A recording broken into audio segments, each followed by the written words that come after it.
thoughts of someone who's running for a major office in the United States. My question was settled here in Lawrence County, and as I was writing this particular question, my wife looked at what I was writing, and she said, they don't want an essay, they want a question. But I taught college for 30, 40 years here at Presbyterian College, and I like to give a context to a question. Lawrence County is a small rural county with a population of 68,660 persons.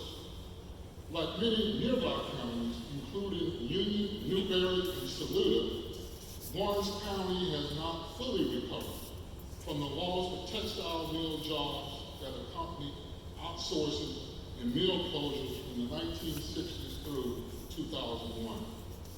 Lawrence County has a poverty rate of 18.1%. The poverty rate in the city of Lawrence is 24.4%. About 1 in 4 people in this city live in poverty. These challenges are not unique to Lawrence. Despite overall national economic growth, many Americans continue to face financial instability. In some ways, I call it financial violence. Nearly 60% of United States adults have lived paycheck to paycheck without enough emergency savings to cover a sudden $2,000 expense. And the most disheartening part of this is that 49% of households in America do not have enough savings to manage even a $500 emergency. Dr. Andrews, as you know, government policy can play an important role in reducing inequality and expanding economic opportunities. Programs such as progressive income tax, or earned income tax credit, and child tax credit can serve as a vital support for working families. I'd like to ask the United States Senator, which federal policies or programs would you support to reduce poverty, improve affordability, and help families in communities like Lawrence County achieve a better quality of life?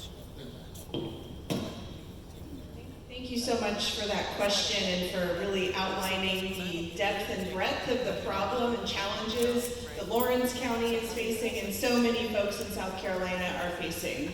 And I always think back to my experience working in the Children's Hospital, because these are the families that I cared for. Families who would bring their sick child to the emergency department. The kid would get admitted. A few days later, we would be discharging them. And the parent realizes they can't even afford to pay to get their car out of the parking garage, if they have a car.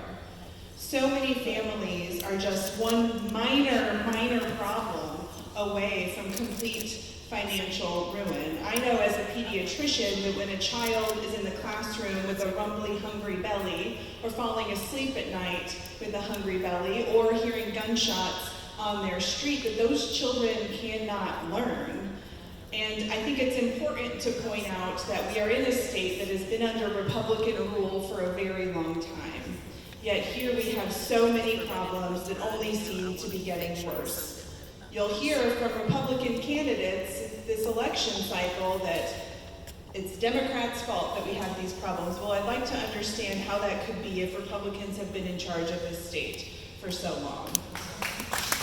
I would argue it's time to try something different, and it's time to elect a U.S. Senator who isn't bought and paid for by corporate special interest groups in Washington, D.C., and who will actually get up there and fight for the people. From a policy standpoint, since day one of this campaign, when a reporter has asked me my number one policy priority, my answer has been an expanded, permanent, fully refundable child tax credit.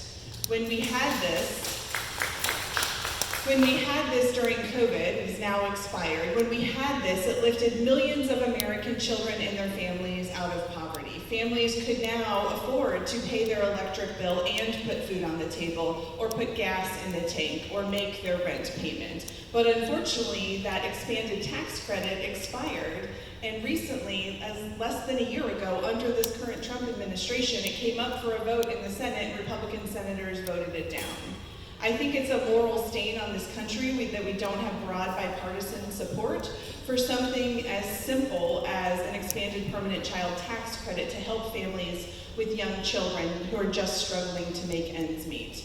The other thing we need to do to relieve the financial pressure of folks here in Lawrence County and other parts of the state are to protect Medicaid. The last thing these families can afford is to lose their health insurance. Hundreds of thousands of South Carolinians are going to lose their health insurance. I know as a doctor that just because you lose your health insurance doesn't mean that you won't get sick or injured.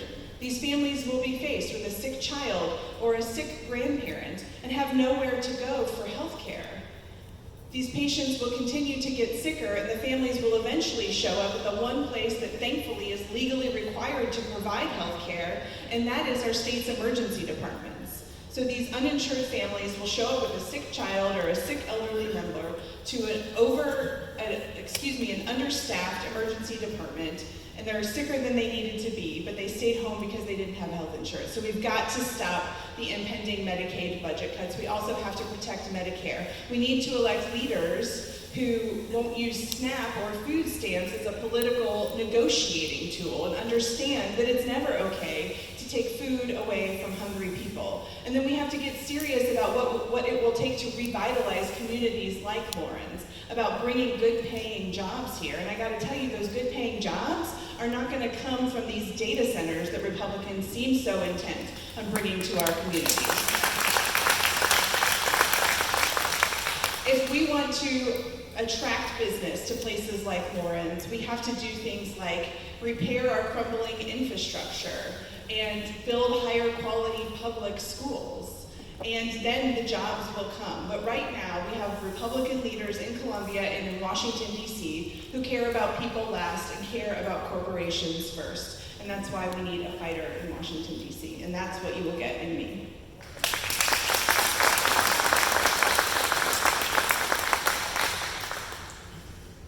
Okay, we have a question. How do you feel about data centers in South Carolina? It's like I had ESP. I'm glad to talk more about data centers because I think this is an interesting political opportunity if you look at it that way. So to be clear about what data centers are and do, these are large corporations like Meta that find open land in states like South Carolina, and they build giant buildings that are loud and pollute the water and suck power off of the grid. And in exchange for that, they do absolutely nothing for the community. As I said, they don't bring jobs. The only jobs that they bring are the security guard who guards the data center at night. They actually count the jobs of the people who drive the materials to build the data center as some of the jobs that they bring, but of course those are temporary jobs. They do nothing to contribute to our community. They're just sucking from our rural communities. But I think it's an interesting opportunity because this is an issue that is not yet right versus left. I did that wrong. Right versus left.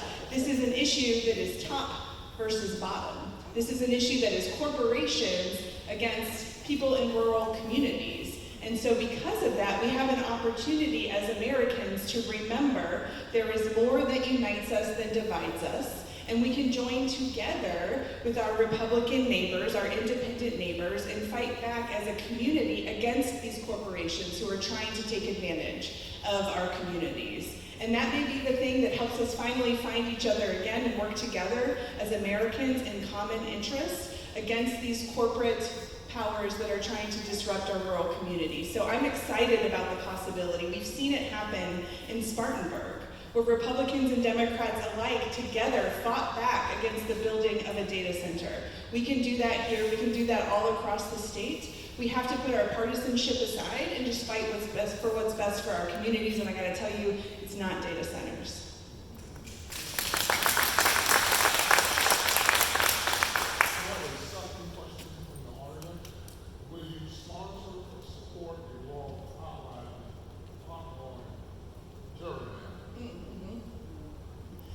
I'm sure everyone who is spending their Saturday at a town hall understands what's happening in Columbia as we speak, where our Republican supermajority is trying to, at the very last minute when an election has already started, redraw our already gerrymandered congressional map to eliminate South Carolina's 6th district, to what they think will be to deliver a 7R0D congressional map. This map that was drawn not here in South Carolina by South Carolina lawmakers, this map that was probably drawn in Washington, D.C., that Donald Trump is actively lobbying for our Republican state senators to pass.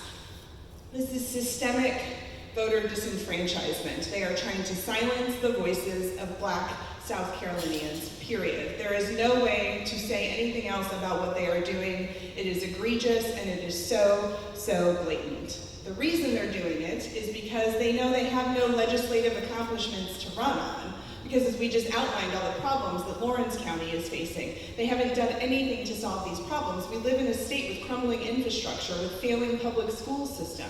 We live in a state that continues to rank on the top of every list you want to be on the bottom of, and the bottom of every list you want to be on the top of. So they know they can't win on their record, so they're trying to cheat to win. It is deeply un-American, and the only way to stop it is to elect Democrats up and down the ballot decisively in November so that we can, for once and for all, end partisan gerrymandering, which I absolutely support.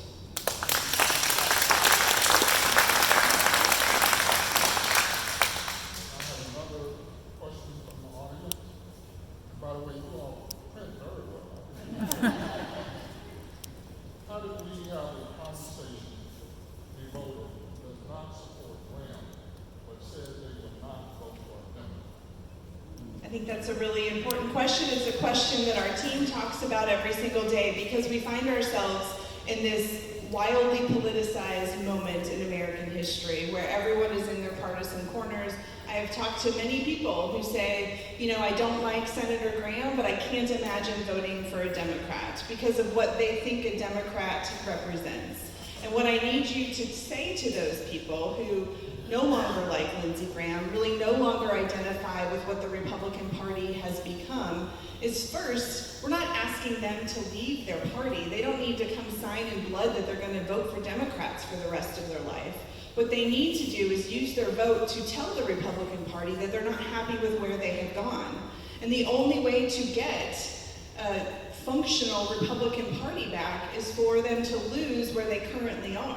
So if they start losing over here on the far right, they're very quickly going to pivot back to the center right because they want to win elections and they want to hold power. So what I'm asking voters to do is not to leave their party. Their party has left them. I'm asking them to give something else a chance, to give me a chance. And I think it's really important for voters out there to, number one, understand what it is I fight for, and it's all outlined beautifully on our website, drannieandrews.com, but also to know that I come at politics as a mom first, a pediatrician second, and a Democrat way after that. I am proud to be a Democrat. I am proud that Democrats are the ones who fight for women to be able to make decisions about their own bodies. I'm proud that Democrats are the ones that want to fight to end the public health crisis of gun violence. I'm proud that Democrats are the ones who want to protect Social Security and protect Medicaid and deliver affordable quality health care for every American. I'm proud that Democrats are the ones that want every child to have access to a high quality public education.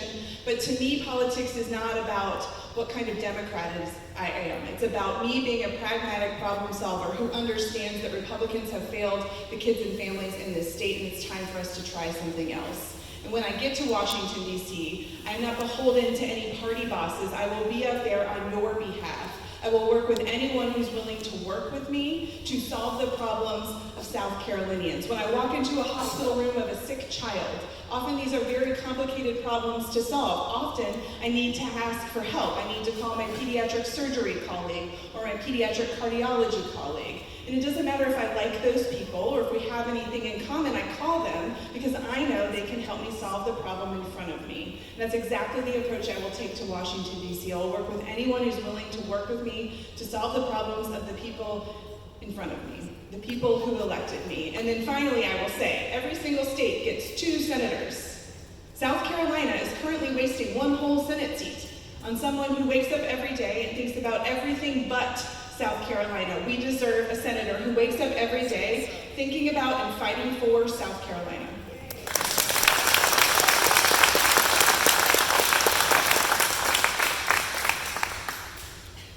This question comes from the chair of the Saluda County Democratic Party. Why should the people of Saluda County believe that their voices matter to you personally?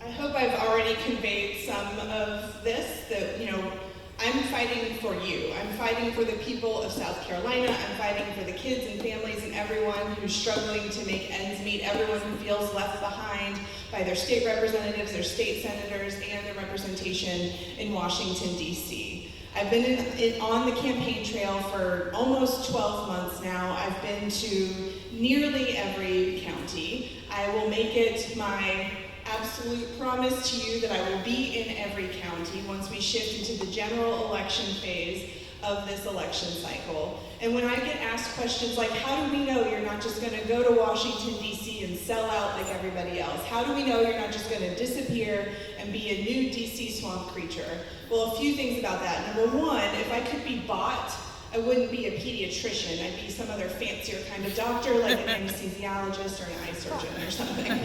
No offense to any of those people who might be here. And number two, the thing I love about being a doctor is getting to talk to regular people every day and solving the problems of regular people every single day. I love when I get the opportunity to go work a shift in the hospital because it keeps me connected to my community. It is what keeps me going. If I had to go and spend every single day in Senate committee hearings and talking to people on the Hill, this would be the world's worst job. My favorite part of the job will be coming back to South Carolina, where I will still live, and talking to people, talking to real people about the problems they face. That is what drives me. That is what has driven my career as a pediatrician and is what will drive my career as a senator.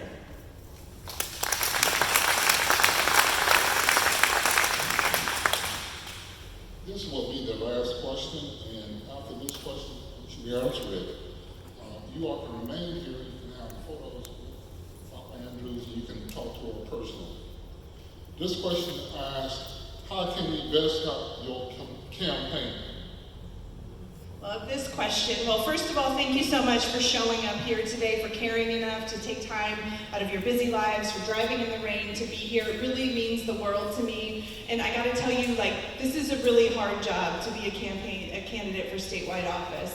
I am not home very much. I am all across the state, driving around. I very rarely sleep in my own bed, but walking into a room like this, walking into a room full of engaged South Carolinians who care enough to show up is what keeps me going. So what you did today has already helped my campaign. But what you can continue to do is volunteer. Go to DrAnnieAndrews.com. We just totally revamped our website. As I already said, there's a lot of really meaningful policy information there. That's where you can find out about where our next events will be. On our website, you can also click the volunteer button, give us your information, and sign up to volunteer. We will be doing some voter outreach efforts between now and primary election day on June 9th, and we'll be doing a lot of organizing after June 9th as we lead to the November 3rd election. So please sign up to volunteer. There's also, of course, a donate button on our website.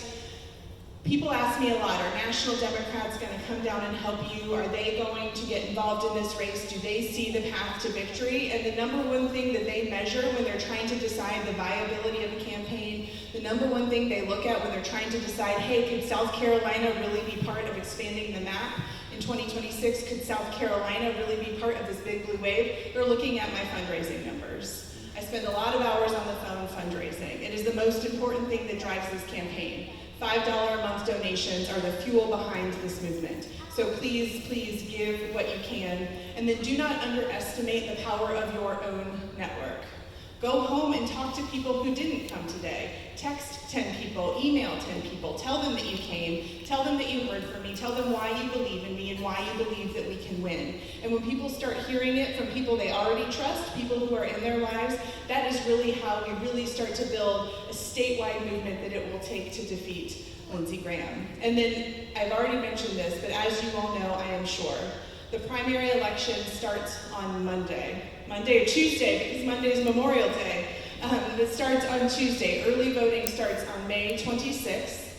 Primary election day is June 9th. I have Democrats asking me, should we go vote in the Republican primary so that Nancy Mace doesn't become our Republican gubernatorial nominee or whatever? No. We need you all to show up and ask to vote in the Democratic primary. We don't register by party in South Carolina, as you all know. So you show up to your polling place, you tell them which ballot you want. You need to pick the Democratic ballot for several reasons. Number one, that helps the state party, that helps organizers to know who our voters are and where they are. It also creates a perception based in reality that Democrats are fired up for November, that we're fired up. If we show up in record numbers and Republicans don't, that will create a lot of momentum and increase the level of fear and anxiety that I know is embedded in Lindsey Graham's brain right now about his chances of losing his job to a mom and a pediatrician. So show up in record numbers on June 9th or before, bring your friends to the polls, and that is how we welcome this big blue wave that's coming in less than 6 months.